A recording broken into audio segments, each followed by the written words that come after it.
Dan Tuhan ada di tengah-tengah kita. Bahkan seluruh persekutuan ini dipimpin oleh Roh Kudus.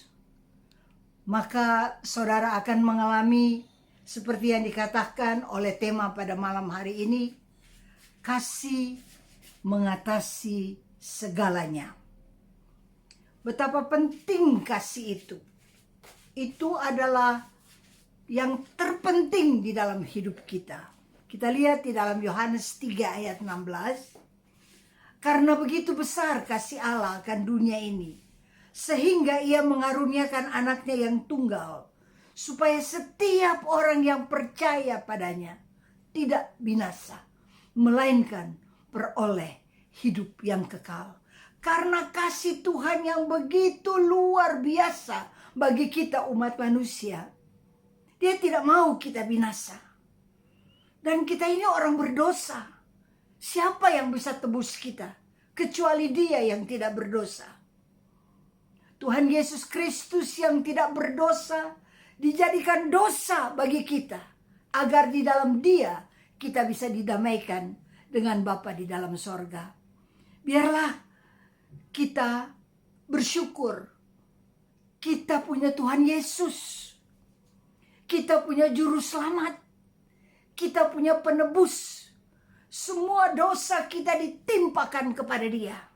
Semua kesalahan, kebencian, kemarahan kita, dendam, kutuk, semua ditimpakan kepada Dia.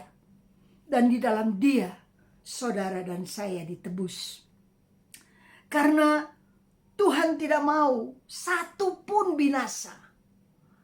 Sehingga Dia berikan anaknya yang tunggal. Biarlah kita bersyukur.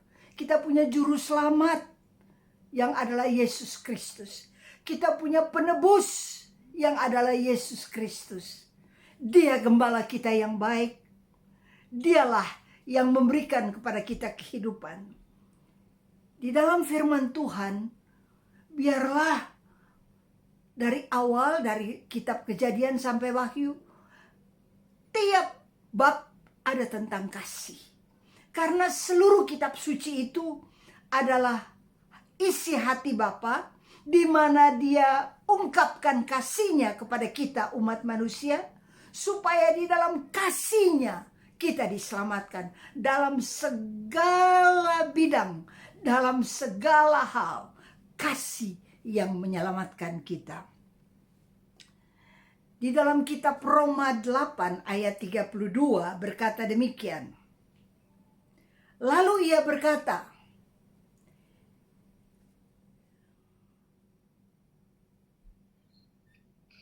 ia yang tidak menyayangkan anaknya sendiri, tetapi yang menyerahkannya bagi kita semua, bagaimana mungkin ia tidak mengaruniakan segala sesuatu kepada kita bersama-sama dengan Dia.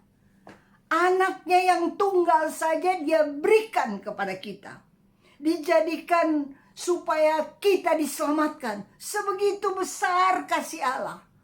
Sehingga anaknya yang tunggal, ketika diberikan kepada kita, Dia menanggung semua dosa kesalahan kita. Dia yang ambil semuanya itu. Dan di dalam Kristus kita ditebus.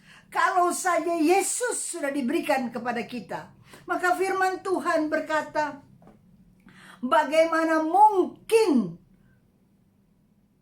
Ia tidak mengaruniakan segala sesuatu kepada kita bersama-sama dengan Dia. Renung-renungkan segala sesuatu. Apa saja yang saudara perlukan di bumi ini, segala sesuatu telah dikaruniakan di dalam Yesus bagi saudara dan saya. Kita perlu pengampunan, kita diampuni. Kita perlu kemurahan, Tuhan bermurah hati luar biasa. Kita memerlukan apa saja, kesabaran, kesetiaan, penguasaan diri, apa saja yang kita perlukan. Di dalam Dia, Tuhan karuniakan kepada kita. Kalau kita kekurangan damai, Dia berikan kepada kita. Kita kekurangan uang, datang kepada Dia. Dialah yang mencukupkan segala kebutuhan kita menurut kekayaan dan kemuliaannya. Karena Tuhan adalah gembalaku, takkan kekurangan aku. Renung-renungkan, segala sesuatu Dia karuniakan pada kita, dan kita tidak akan kekurangan. Kalau kita kekurangan, letak salahnya pada kita, bukan kepada Tuhan. Karena semuanya telah Dia berikan kepada kita. Anaknya yang tunggal, Yesus Kristus Tuhan, Dia berikan kepada kita. Maka di dalam Kristus segala sesuatu dikaruniakan kepada kita. Tuhan itu baik sekali, teramat sangat baik. Saya ingat ada satu cerita di mana ada bayi kembar, lahir kembar. Kemudian yang satu sehat sekali, tapi yang saudaranya kayaknya lemah dan sudah mau dying, sudah mau meninggal, sudah mau mati. Kemudian apa yang dilakukan oleh suster di rumah sakit itu? Dia ambil bayi yang sehat ini, dia masukkan di kufus yang sama dengan anak yang sudah sakit banget, mau lemah banget, yang sudah mau meninggal kayaknya. Tapi ajaib Tuhan, ketika mereka berbaring bersebelahan, anak yang sehat dia peluk, dia taruh tangannya, dia taruh kakinya pada saudaranya, dan mereka tidur berpelukan. Luar biasa Tuhan. Apa yang terjadi? Rupanya Dia pancarkan kasih. Dia pancar kasih sampai tembus ke roh, jiwa, dan tubuh anak yang sudah mau dying ini. Dan ajaib Tuhan, hanya karena pelukan yang mesra itu, di mana bayi memancarkan kasihnya kepada saudaranya, akhirnya saudaranya diselamatkan dan sembuh. Luar biasa, karena kasih itu tembus, tidak dapat ditahan. Dia mau tembus ruang, tembus waktu, dia tembus ke roh, jiwa, dan tubuh. Coba saudara duduk berdampingan dengan orang yang mengasihi saudara. Dia nggak usah ngomong, tapi dia pancarkan kasih. Dia pancarkan damai, sehingga ada damai sejahtera yang luar biasa. Coba kita duduk di sebelah orang yang membenci kita, tanpa dia ngomong, tapi ada pala berapi. Kita rasa kok nggak sejahtera, kok nggak enak duduk sama orang ini. Biarlah saudara dan saya dipenuhi oleh kasih daripada Allah Bapa di dalam Yesus Kristus. Sehingga kasih itu kita pancarkan, karena kasih itu menyembuhkan. Kasih itu menghibur. Kasih itu menolong. Kasih itu menenteramkan, mendamaikan hati kita. Kita minta kepada Bapa yang adalah sumber kasih, biar Dia penuhi kita dengan kasih daripada Tuhan. Saudara-saudara yang kekasih, kita lihat di dalam Yohanes 11 ayat 43. Kembali, kasih itu mengatasi segalanya. Kasih itu kita perlu. Saudara dan saya perlu kasih. Ada orang yang bermusuhan, tidak ada kasih. Kalau kita rasa sudah tidak ada kasih, sudah kering hati kita, kita berdiam diri di hadapan Tuhan. Kita minta charge. Kita minta Tuhan charge kita dengan kasih-Nya. Dan kita juga ucap dari mulut kita sendiri, terima kasih Tuhan, Engkau beri kasih kepada saya. Terima kasih Tuhan, Engkau yang mengasihi saya, tembus di dalam hati, di dalam roh, di dalam jiwa, di dalam tubuh saya. Jadi kita terima kasih dengan mengucapkan terima kasih kepada Tuhan. Jangan mukanya cemetut melulu. Kita minta biar kasih itu mengalir. Dan Tuhan dengan segenap hati Dia mau alirkan kasih-Nya kepada kita semua. Kita lihat di dalam Yohanes 11 ayat 43 berkata demikian. Dan sesudah berkata demikian, berserulah ia dengan suara keras, Lazarus, marilah keluar. Orang yang telah mati itu datang keluar. Kaki dan tangannya masih terikat dengan kain kapan. Dan mukanya tertutup dengan kain peluh. Kata Yesus kepada mereka, bukalah kain-kain itu dan biarkan ia pergi. Lazarus ini sudah mati 4 hari. Sudah bau. Tapi ketika kasih itu datang, yang adalah Yesus Kristus, yang adalah kehidupan, jalan kebenaran dan kehidupan, ketika Dia datang kepada Lazarus, luar biasa.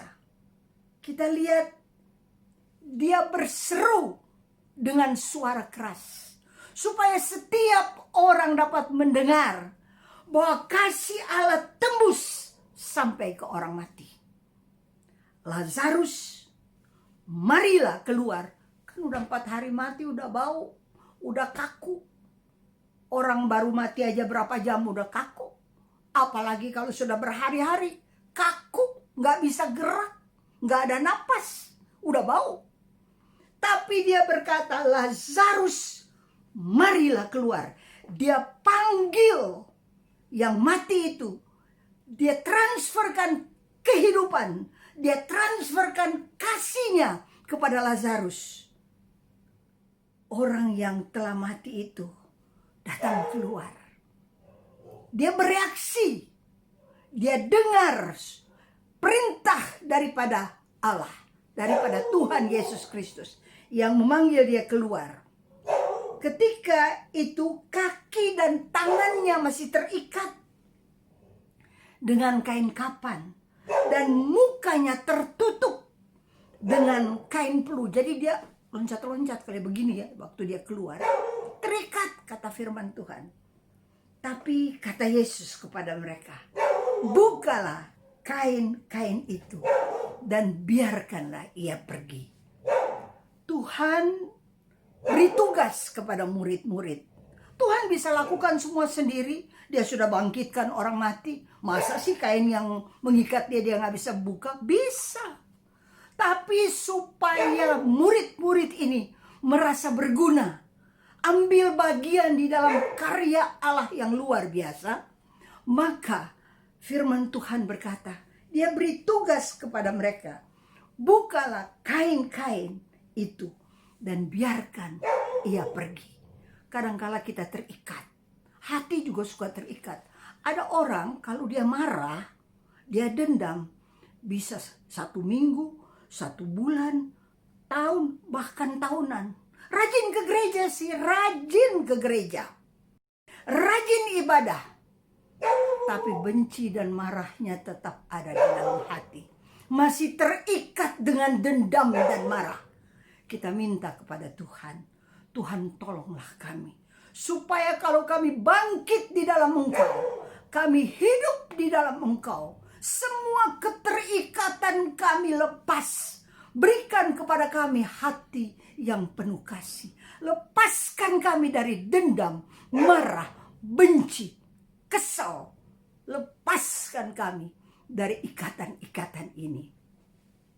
Dan murid-muridnya membuka. Dapat pekerjaan dari Tuhan. Dapat tugas dari Tuhan. Saudara dan saya, kita diberi tugas oleh Tuhan untuk melepaskan mereka yang sudah bangkit di dalam Yesus Kristus, yang sudah hidup di dalam Yesus Kristus. Kalau kita tahu ada orang yang terikat dengan dendam, kita harus buka. Kalau kita tahu ada orang yang mukanya buta, masih tertutup dengan kain peluh, tidak bisa lihat kebaikan orang, tidak bisa lihat kemurahan orang, mari kita buka. baik kain peluh itu maupun yang terikat, kain kafan itu. Mari saudara-saudara yang kekasih, di dalam pelayanan kita sekalian, kita tahu, kita lihat ada orang rajin beribadah, rajin banget. Apalagi kalau sudah menyembah, pakai bahasa roh, keren abis. Tapi kalau sudah selesai itu, dia kembali kepada keterikatannya. Dia kembali kepada marah. Itu sudah terjadi sekian tahun yang lalu, sekian bulan yang lalu. Kan terjadi itu cuma satu kali. Tapi tiap kali kalau ingat, maka kita melukai diri kita sendiri dengan ingatan-ingatan yang buruk itu. Mari kita ambil keputusan untuk mengampuni. Jangan tunggu sampai kita rasa mau ampuni, tapi kita ambil keputusan, saya mau mengampuni. Saya mau mengasihi, saya mau berbelas kasihan, saya mau sabar. Itu dari bagian kita. Kalau kita sudah dilepaskan, kita mampu dan kita bisa lakukan itu. Saya ini teringat tadi ngobrol-ngobrol sama teman saya. Saya teringat akan papa saya. Mereka sudah tidak ada, mama dan papa saya sudah lama sekali meninggal. Tapi tiap kali muncul apa yang mereka buat, saudara, papa mama itu baik sekali. Dulu kami tinggal di Papua. Dari tahun 58 saya ada di sana. Tinggal di Papua. Dan pada waktu itu, masih banyak hutan. Kota itu masih hanya rumah beberapa saja. Jadi kami tinggal itu di tengah-tengah, masih hutan deh, dikelilingi oleh hutan. Kemudian saya ingat, papa saya ini, dia kalau ke kantor, dia pulang dari kantor, nanti dia bawa untuk saya satu apel. Kan pada masa itu susah, karena itu barang impor, mana lagi di Papua, itu diimpor dari negeri Belanda. Tapi papa saya itu, dia bawa, tiap kali dia bawa untuk saya apel.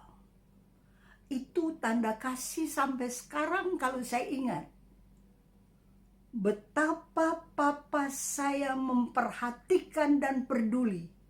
Itu lunchnya dia, bersama dengan lunch kan dapat buah. Tapi dia bawa untuk saya. Dan sampai saat ini itu tembus di hati. Sampai saat ini saya suka ngobrol sendiri. Terima kasih papi. Papi sayang sama saya. Kasih itu penting. Kita harus rasakan, dia harus mendarat di dalam hati kita, di dalam seluruh keberadaan kita. Dan saya percaya semua dari kita ada pengalaman dengan orang tua, ada pengalaman dengan sahabat, ada pengalaman dengan teman, saudara, ada pengalaman di mana kita rasakan kasih itu tembus. Kalau saja dari sahabat, dari orang tua kita dapat rasakan. Terlebih lagi dari Bapa di dalam sorga. Tuhan itu sangat baik. Orang mati saja dia berbelas kasihan. Orang mati saja dia perhatikan. Orang mati yang dia kasihi itu dia bangkitkan. Dan dia berkata, lepaskan ikatan. Biarlah pada malam hari ini kita renungkan bagian mana kita terikat. Bagian mana yang belum terlepas daripada hidup kita. Bagian mana di mana kita tahu bahwa masih suka berpikir negatif, membicarakan orang lain, ada iri, ada dengki. Kita minta daripada Tuhan, lepaskan saya dari ikatan ini. Supaya hidup yang satu kali ini, kita bisa memancarkan kasih daripada Tuhan. Kita bisa memancarkan kemuliaan daripada Tuhan.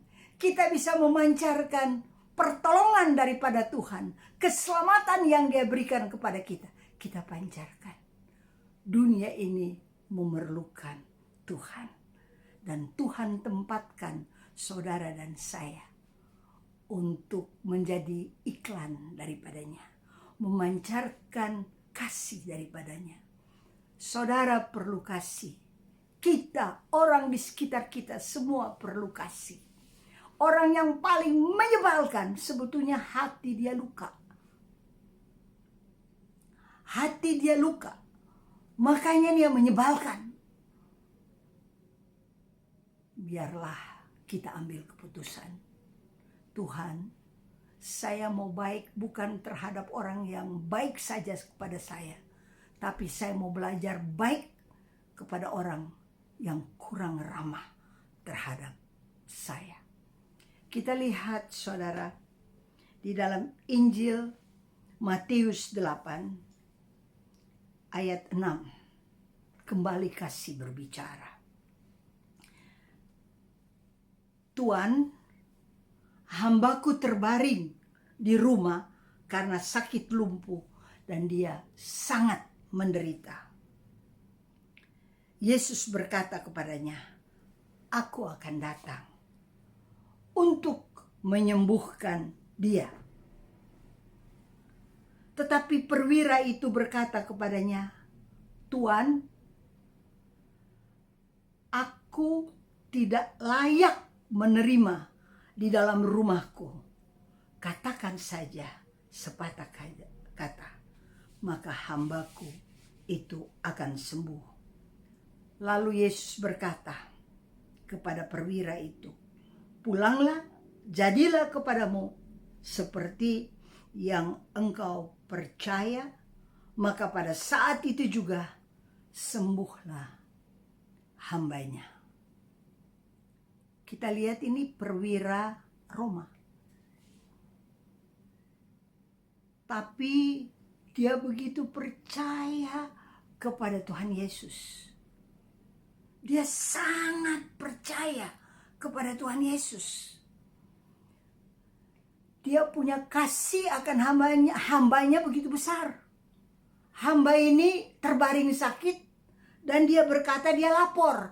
Dia terbaring sakit dan sangat menderita. Bayangkan ini perwira, ini hamba, kok dia punya kasih yang luar biasa. Kita minta kepada Tuhan, Bapa, berikan kepada kami kasih. Juga bagi pembantu-pembantu di rumah, asisten-asisten kita, pegawai kita. Biar ada kasih daripada Tuhan yang Tuhan alirkan. Jangan sampai kita tidak berbagi dengan mereka. Apa yang saya makan, mereka juga makan. Kita belajar untuk memberikan kasih kepada mereka. Jangan sampai kita itu tidak peduli kepada hamba kita, kepada pembantu kita, kepada asisten kita, kepada pegawai kita. Biar kita peduli dan peduli.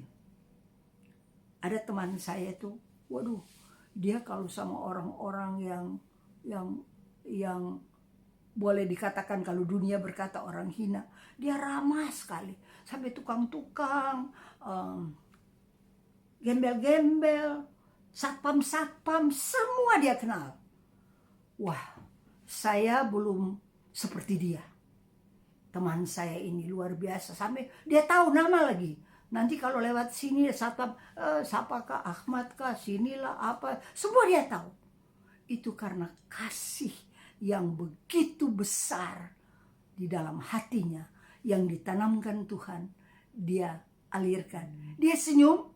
Orang kalau lihat dia dari jauh juga itu Satpam-satpam udah senyum. Orang-orang yang susah sudah senyum. Karena biasa dia ramah.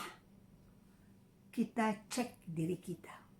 Apakah kita ramah seorang terhadap yang lain? Jangan sampai kita tidak ramah. Dari mulut kita harus keluar kasih, peduli, semangat, care kepada orang yang ada di kita. Dia berkata, Yesus berkata, aku akan datang untuk menyembuhkan dia. Tapi perwira ini berkata, Tuhan, aku tidak layak menerima Tuhan di rumah, dalam rumahku. Katakan saja sepatah kata saja, maka ia, hambaku, akan sembuh. Di dalam perayaan Ekaristi seringkali kita selalu berkata, saya tidak pantas Tuhan datang pada saya, tetapi bersabdalah saja, maka saya akan sembuh. Kalau kita katakan ini dengan iman, di dalam setiap perayaan Ekaristi yang saudara dan saya tiap hari kita merayakan perayaan Ekaristi secara virtual. Dan kalau kita berkata, ya Tuhan, saya tidak pantas, tetapi bersabdalah saja, karena sabda Tuhan itu luar biasa, maka saya akan sembuh. Ada berbagai penyakit yang kita derita. Ada berbagai kelemahan yang kita derita. Ada berbagai keterikatan kita minta dari Tuhan. Hari lepas hari sembuhkan, lepaskan kita dari ikatan-ikatan. Tuhan itu sangat baik. Lalu Yesus berkata kepada perwira itu, pulanglah dan jadilah kepadamu seperti yang engkau percaya. Maka saat itu juga sembuhlah hambanya. Itu ada jarak loh. Dia tidak ada di tempat. Tuhan bisa kirimkan kesembuhan itu. Tembus. Tidak ada. Jarak itu tidak perlu. Jarak yang begitu jauh. Dia ucap. Maka sembuh. Ketika perwira itu pulang, sembuh hambanya. Tuhan baik. Demikian juga kalau kita berdoa. Kita berdoa bagi teman-teman kita. Kita berdoa kepada saudara-saudara yang sakit. Saya ingat ada saudara, waktu itu ipar saya sakit di Jawa Timur. Dan dia sudah almost dying. Tapi dia minta telepon saya katanya. Telepon Tante Esther. Dan saya berbicara di telepon. Saya berdoa di telepon. Apa yang terjadi? Keesokan hari dia yang sudah terbaring sakit, yang tidak bisa lagi berdiri, keesokan hari dia berjalan. Memang sesudah berapa minggu dia meninggal, tapi yang saya lihat luar biasa. Firman Tuhan itu sampai di hati. Dia imani dari terbaring, akhirnya dia sembuh. Tuhan itu baik. Amat baik untuk saudara dan saya. Dia sangat memberikan kepada kita kasih yang luar biasa. Mari pada malam hari ini kita minta biar kasih daripada Tuhan itu tembus di dalam setiap lapisan di dalam hidup ini. Tembus. Kita memerlukan kasih. Bangsa ini memerlukan kasih. Kalau kita lihat ada macam-macam kerumunan, marilah jangan kita mencaci maki, tapi kita berdoa untuk mereka karena mereka memerlukan kasih. Mereka 5 kali sehari berseru, tunjukkanlah kami jalan yang lurus. Saudara dan saya yang sudah tahu aku adalah jalan, biarlah kita dengan sikap kita, dengan bahasa kita, dengan perbuatan kita, kita selalu memberikan kasih kepada orang yang menyebalkan bagaimanapun. Itu perlu latihan. Tiap hari kita minta kepada Tuhan, biar belas kasihan daripadamu masuk di hatimu, dan belas kasihan daripadamu kualirkan. Masa COVID seperti saat ini, ada terlalu banyak orang yang sakit. Ada terlalu banyak orang yang susah. Bagaimana kita bisa tolong mereka kalau bukan dengan memberi kasih kepada mereka? Tuhan Yesus baik, amat baik, terlalu baik. Minta kepada Tuhan, biar kasih daripada Tuhan tembus di bahasa kita. Kasih itu ada di mata kita. Kasih itu ada di dalam karya kita. Kasih itu ada dalam langkah hidup kita. Dengan kekuatan sendiri tidak mungkin kita punya itu. Tapi dengan pertolongan Tuhan, saudara dan saya pasti dapat alirkan kasih daripada Tuhan kepada sesama. Ayat yang terakhir kita baca, di mana kasih daripada Tuhan dinyatakan. Lukas 23 ayat 42.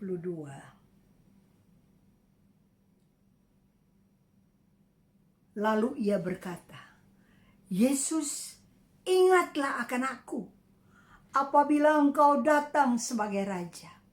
Ada 2 penjahat di sebelah kiri dan sebelah kanan. Dua-dua jahat karena mereka disalibkan. Orang yang disalibkan itu orang-orang terkutuk. Demikian juga Tuhan Yesus. Dia yang tidak kenal dosa dijadikan dosa. Dia yang tidak terkutuk, dia ambil semua, dia serap semua kutuk kita, penyakit kita, kesalahan kita, pemberontakan kita. Makanya dia takut sekali ketika mesti minum piala itu. Karena di dalam piala itu ada dosa, ada kesalahan yang harus dijadikan satu sama dia. Dan dia harus pikul, tangguh seorang diri. Orang ini berkata, ingatlah akan aku apabila engkau datang sebagai raja. Ada sebelah kiri, sebelah kanan. Yang satu terus menerus mengumpat, berkata, mana kalau engkau Tuhan, tolonglah kami. Tapi yang satu ini, dia berkata, orang ini tidak bersalah. Dan dia berkata, Tuhan, ingatlah akan aku. Jikalau engkau kembali, engkau datang sebagai raja. Dia hanya bilang, ingatlah akan daku. Remember me.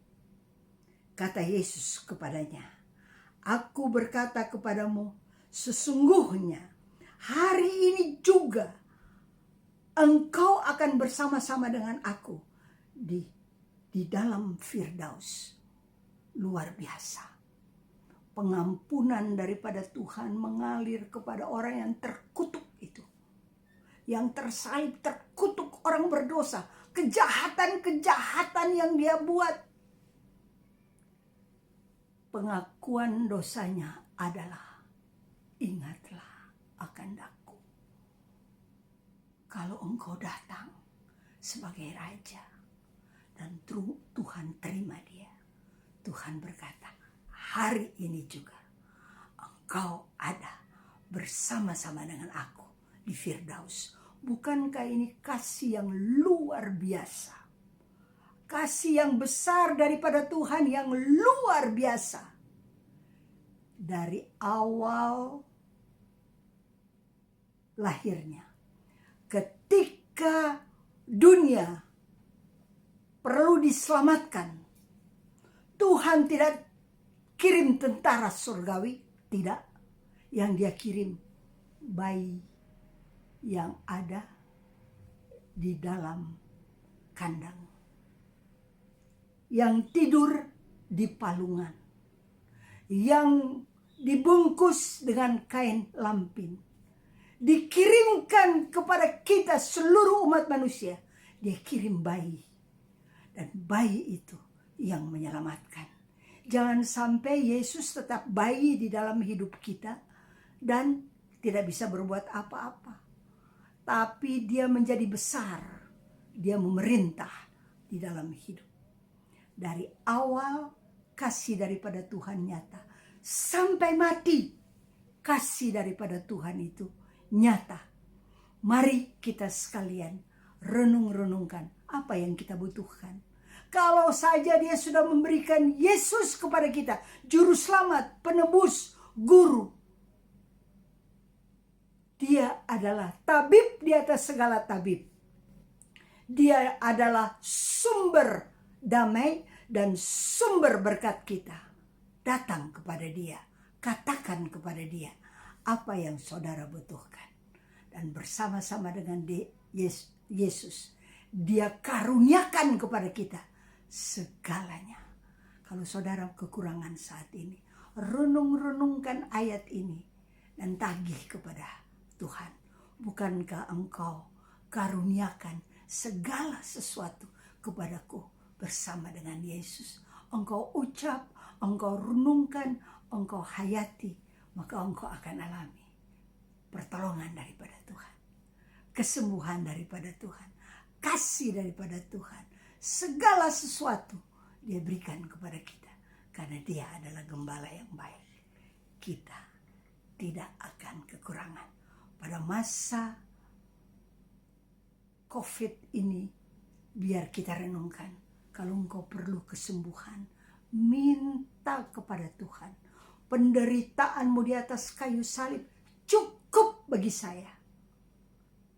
Mari Tuhan, engkau sudah tanggung, biar kesembuhan boleh mengalir. Memang ada yang disembuhkan, memang ada juga yang Tuhan panggil pulang ke rumah Bapa karena dia sudah rindu. Biarlah pada saat ini kita minta, dari awal kita dia lahir sampai akhir kita mati, tetap dia adalah juru selamat, penebus. Sorga terbuka bagi kita karena kasihnya yang begitu besar.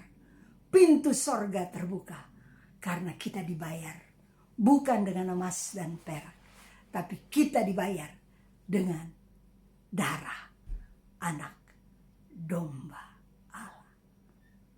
Mari nikmati segala sesuatu yang dikaruniakan oleh Bapa kepada kita di dalam Yesus Kristus Tuhan.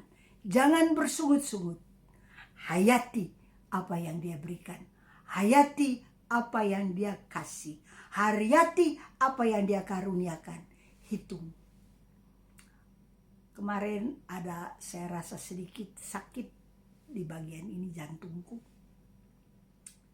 Kemudian saya berkata, Tuhan, Engkau yang bentuk saya dari debu, termasuk jantung ini dibentuk oleh Engkau.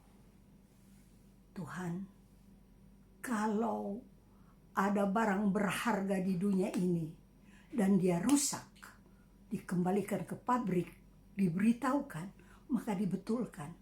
Kalau ada yang rusak dalam tubuh ini, saya datang kepadamu. Karena Engkau yang buat saya. You are my creator, my maker. Engkau yang buat saya. Dan kemudian saya didoakan, puji Tuhan. Saya berterima kasih. Sederhana sih sebetulnya. Saya mengalami gak sakit lagi. Saya mengalami jamahan daripada Tuhan. Saya mengalami pertolongan daripada Tuhan. Tuhan itu baik. Apa saja yang kita perlukan. Kalau kita perlu ke dokter, memang harus ke dokter. Kalau kita minum obat, kita minum obat. Tapi Tuhan adalah sumber kesehatan dan sumber pertolongan saudara dan saya. biarlah kasih daripada Tuhan tembus di dalam setiap bagian daripada hidup kita. Apa saja yang kita perlukan, Dia sudah karuniakan kepada kita. Tuhan memberkati, nikmati segala sesuatu yang Dia berikan kepada kita. Dengan hati penuh pengucapan syukur, belajar tiap hari berkata terima kasih. Terima kasih, itu adalah kata-kata yang indah yang masuk di telinga Bapa di sorga. Kalau kita ucap terima kasih dan kita bersyukur kepada Dia. Amin. Tuhan memberkati.